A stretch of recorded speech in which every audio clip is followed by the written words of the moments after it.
Hey everybody, it's Kyle. So today on this podcast, I think I want to share with you kind of a bad experience that led me to a good experience and then kind of reminded me of some really good experiences when I was a kid. And it kind of all started when the older of my two sons on the spectrum was about 8 years old. He was still in diapers. And it was really kind of tricky for us. It was hard. We had tried everything we could think of. We had read a bunch of books. We had tried all kinds of different strategies, and we were still struggling. At 8 years old, he was still in diapers. He couldn't seem to get it. And so, on this specific occasion, it was a Sunday morning, and we walked into church. And I remember we sat down on the back pew. We always sit in the very back of church in case anything goes wrong, that we can kind of sneak out without too much problem. But on this occasion, we sat down, and we'd only been there a few minutes before um, a smell, like a really horrible smell, started to waft down the pew. And generally the way it would work is my wife would be at one end and I would be at the other, kind of to sandwich our kids and make sure they were all okay. And if anything went wrong, one of us would manage it pretty quickly and take care of it. But on this time, I remember that smell wafting through, pretty powerful, and obviously I knew it was one of my kids. So I kind of looked down at my wife. She was down from me. She looked back and she kind of mouthed, "Is that Eric?" is what she. And so I kind of started kind of smelling my way down, and sure enough, it was our son, who, like I said, was 8 years old at the time. And I kind of looked at her and I kind of grabbed him, and we started to walk out, and we went back to the restroom in our church, and luckily the restroom in our church has one of those flap down tables, but those really aren't designed for 8-year-old kids, right? And so I knew right away there was going to be some trickiness to it. I was going to have to be very careful because, first of all, he's way too big, too long. His legs are hanging off one end, his head is hanging off the other, and he weighs way too much for those little flap down tables. I was kind of afraid he was going to break it, and so I was being very careful. I remember I was, and I'm in my, I had a khaki colored suit on at the time, so I was trying not to get myself yucky or dirty, and I was trying to be very careful to make sure everything went well. I took my jacket off, I hung it up, I loosened my tie a little bit, so I'm ready, right? So I put him on the table, and it's kind of straining to the table a little bit, and I'm thinking, oh crap, this thing's going to snap and he's going to fall on the floor. So I was being very careful, and I was, I pulled his old diaper off, I'm wiping him up and cleaning him, and as I glance back to throw the diaper away, put it in a bag and throw it away, I'm watching him very carefully to make sure he doesn't fall or get off. But interesting, while this was happening, you know how little babies, when you change their diaper, they'll arch their backs and it'll make them feel like they're twice as heavy. Well, he had done that a couple times, and so he was way big, he was way too strong, he was kind of fighting me. It was really a struggle. I was sweating. I remember thinking, this is a nightmare, but I'm going to get through it. I was trying to be good, and I finally got through it, and I turned to throw his diaper in, kind of kept my eye on the corner of him to make sure he didn't fall. Everything seemed to be okay. So I got his clothes back on him, as a new diaper. I got his clothes back on. I stood him up, flopped it up, and I thought, oh, good. My troubles are over. He's clean. We're going to walk back in. Everything's going to be fine. So we walked back in, and I remember Eric walked down the aisle and sat down. And I was kind of behind him, and I was standing at the end of the aisle, and my wife looked down at me. And she looked at me and just got this big look of, oh, crap, on her face. And I thought, what now, right? I didn't know. So I glanced down to my pants leg and realized that when I had turned to throw the diaper away, he had peed all down my leg. And it was a big spot. And if you've ever worn khakis and gotten them wet, it turns like light khaki colored, like dark brown. So I had a streak of dark brown just running down my leg. You can tell somebody hosed me down. And it was my son, and I just felt defeated, I was sweating, trying to wipe the sweat off my brow. I sat down, and I just felt like, holy crap, really? I got to sit here with a big pee stain on my slacks for the rest of the church. And I just kind of felt defeated, and I was frustrated, and I was thinking, how long is this going to last? And I remember it just seemed like a bad experience. It was tough. Sometimes you go through these experiences and it's really tough to just think, how long have I got to do this, or is this going to last forever, or when can I finally get this kid potty trained? And I made a mistake. A couple days later, I was talking to a good friend of mine, and we were just chatting about different things, and so he asked me about something, and I said, you should have seen what happened on Sunday. He said, what happened? And so I told him the story. And as I was telling him the story, he started to grin. And I said, it's not funny. He's like, kind of is funny, Kyle. And as I told him more, he started to laugh more and more and more.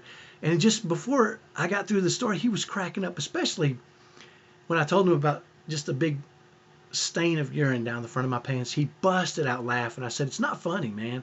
And he says, yes, it is, Kyle. It's just hilarious. This is a crazy experience. And I thought, you know what? He's kind of right. I mean, it was unusual, but ultimately it was kind of a funny experience. I mean, I could see he was cracking up, and the more he laughed and the more I kind of fought with him, the more I started to laugh, and I realized how crazy and outrageous and really kind of funny it was. I mean, there was nothing I could do. I did my best, right? And so it got me to thinking a little bit about how in my life some of my greatest memories are when things went wrong. And I'll give you a good example. So when I was a little kid, we lived in the Dallas area, in an area called Oak Cliff, in inner city Dallas, not too far from downtown Dallas. And every year, and I remember from the time could remember, from early days until I was a teenager, I remember every year we would take a drive down to Beaumont, which is down near the coast, near Louisiana, and that's where my mom and dad had grown up. We'd take a drive down there to Beaumont to visit my uncle and my grandmas and grandpas. They all lived in the Beaumont area. And we grew up without a lot of money, so we kind of had junky cars. I mean, the fact is our cars were really junky. And I'll give you an example. So we had this station wagon, and you might recall these old station wagons that had the back seat facing backwards, right? It was an extra seat and it faced backwards. And we would get in that thing, and when the car would accelerate, it would go, right? Because it was like missing on cylinders. It was just a horrible running car. And it didn't have any power. It would take us 5 minutes to get up to speed on the freeway, and the car would rattle and shake all the way to Beaumont. And it was about a 6-hour drive back then. Back then it was a 55 mile per hour speed limit. And so I remember every year we'd go down to Beaumont. We'd go halfway or 3/4 of the way and we'd break down. So we'd be in the middle of nowhere with a broke down junker car with no help. And my dad would walk to a gas station and he would call my uncle who lived down in Beaumont. And my uncle who lived in Beaumont used to race stock cars, like these dirt track stock cars. So he was a great mechanic.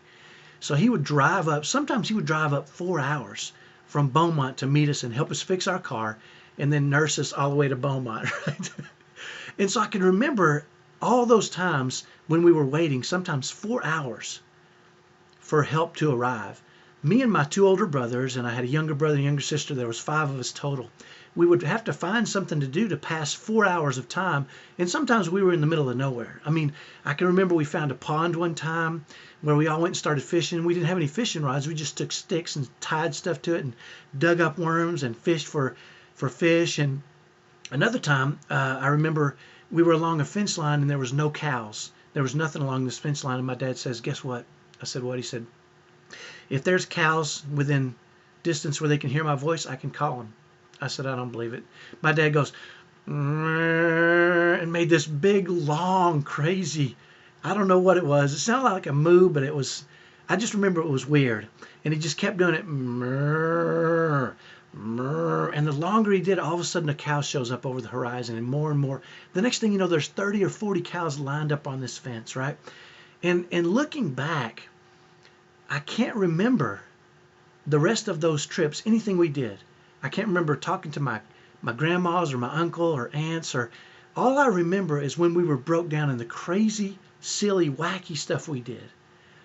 And I'll remember one time specifically, we broke down again, and I went to my dad and I said, Dad, why do we keep doing this crap? I mean, every year we break down. Why do we do this? And he said something that I never will forget. And he said, you know what, Kyle? It's just a trip until something goes wrong. And then it's an adventure. And he smiled from ear to ear, and looking back, he was right. Right? It was just a trip, and we made that trip hundreds of times over the years. But I remember when it became an adventure. And so I started thinking to myself, as we go through these experiences in life, and there's a lot of structure in our homes, and we're very specific about what we want to do and when we want to do it. But the times when things go wrong, is really when we start to remember and we create these unique, sometimes interesting, a lot of times fun memories, right? And and so I was thinking about that, why, if I'm gonna, I go back to my son whizzing all down my leg, which now for me is a great memory. It's a memory of craziness, right? And so I think if I'm gonna laugh at it later, which I kind of did when I told my friend about it, and he started laughing, I started laughing too. Can I figure out a way to enjoy those experiences while they happen? Right? Can we as a family start to look at when things go wrong? Can we say, you know what? It's just a normal day until something goes wrong. Then it's an adventure, right? Because that sounds more exciting than everything's going wrong, right? Now it's an adventure. And so we started to take that approach, and I started to share that with my kids and my wife and say, hey, whenever something would go wrong, I'd say, hey, now it's an adventure, right? And we never know what's going to happen. And so we started looking at it like that. And it started to kind of change the way we viewed things. And I'll give you a couple of examples. One time we drove as a family down to Utah. We're in Boise, Idaho now. And it's about a 4.5 hour drive down to Utah. And we spent some time with our family who came up from Texas and met us in Utah. And we had a great week together. And as we're driving back, there was a horrible accident on the freeway. And it was closed down. It was no traffic. It was stopped. And we heard it was going to be a couple hours before they could clear the wreckage. It's a small freeway between Utah and Boise, Idaho. And so, one of my sons pulled up his maps on his iPhone or whatever it was. And he said, you know what, Dad, if we backtrack about 10 minutes, we can go through a military base. And it's a military site where they drop bombs and stuff, but they're not dropping any bombs right now. So we can go through that, and it's kind of a dirt road, but we can make it. And I thought, well, I'm not doing that. That's crazy, right? But then the longer we sat there without moving, the more frustrated my son on this autism spectrum started to get. And I could tell if we were moving, he was okay. If we were sitting still, he was just going to get more and more frustrated. So I said, you know what, Zach, let's do it. So we flipped off the freeway. Luckily, we have a big truck, a big Toyota Sequoia. So we were able to kind of go off-road and turn around and go back the other way. And we started going through this military base. And I'm telling you, it was rough. There was bumps, and there was dirt roads, and there was gravel roads. And we were going through and seeing all these areas where there was explosions and holes in the ground. And there was tanks over here. And it was just, I don't think we were really supposed to be there, to be honest with you. But we were going through it, and we were watching and looking. And I was kind of a little nervous. I knew there wasn't supposed to be any military activity going on, but who knows, right? You're driving through and your car, a bomb explodes. I didn't really know, right? Well, as we drove through, we finally got to the end of it. We came out kind of on the other side near Boise, and it was near the military base installation where they stored a lot of old military equipment, planes and tanks and all that. And I heard a thump, thump, thump, thump, thump, right? And I knew, oh crap, I've got a flat tire, right? Another thing that's going wrong. And so my wife heard it, and she said, we've got to fix this flat tire. So we pulled over into this military, it was fenced off, but we kind of pulled over in the parking lot. And I told Zach, he said, you ready? I said, let's do it. I said, it's just a trip until something goes wrong, right? It's an adventure. And we started to kind of take that attitude, and we decided we were going to see if we could change this tire. We were going to time ourselves and see how fast we could do it and really have fun with it. It was in the middle of the summer. It was hot. It was sweaty. This is the High Plains Desert, so it was pretty hot. So he and I jumped out, and we're changing this tire. We're going really fast as we could, and a military truck comes up. And a guy hops out of the car, and he says, you're not supposed to be here. And we said, you know what, let us tell you, we're just here changing our tire. We apologize, but we've got nowhere else to go. You can stay here with us. I promise you we're safe. As soon as we're done, we'll leave. Here's my driver's license you can take. And sure enough, he did. He took my information, and he kind of watched us as we changed the tire. We hopped back in the car, and we drove the rest of the way home, with our spare tire. And a few years later, I can remember talking to Zach about it, and he said, man, that was the thing he remembered most about that trip, was changing that tire and going through the military installation, and kind of how we were kind of scared. It was an adventure, right? And so it started making me think about all the times in our situations where things go wrong as a family, right?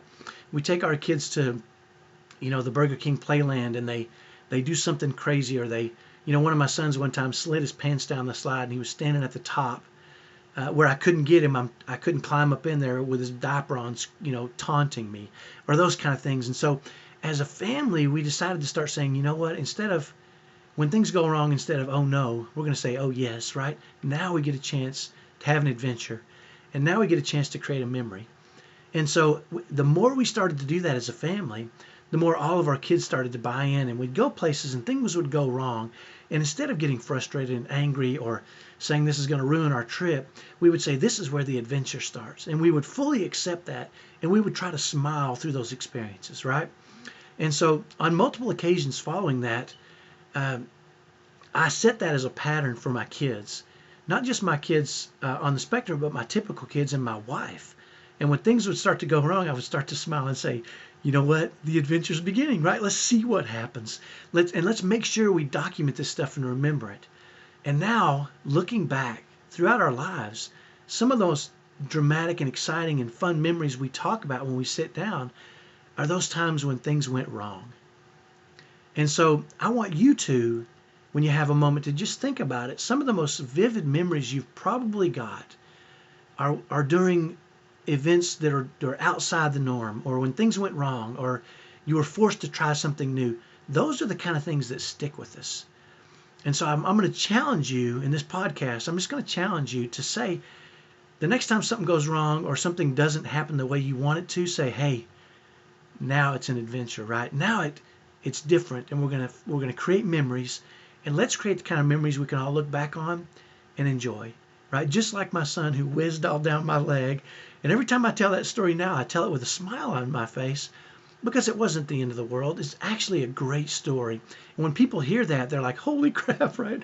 I can't believe your leg was brown for half, right? And so I just want to share that with you. And hopefully you can start to get the vision of what we do as a family when things go wrong.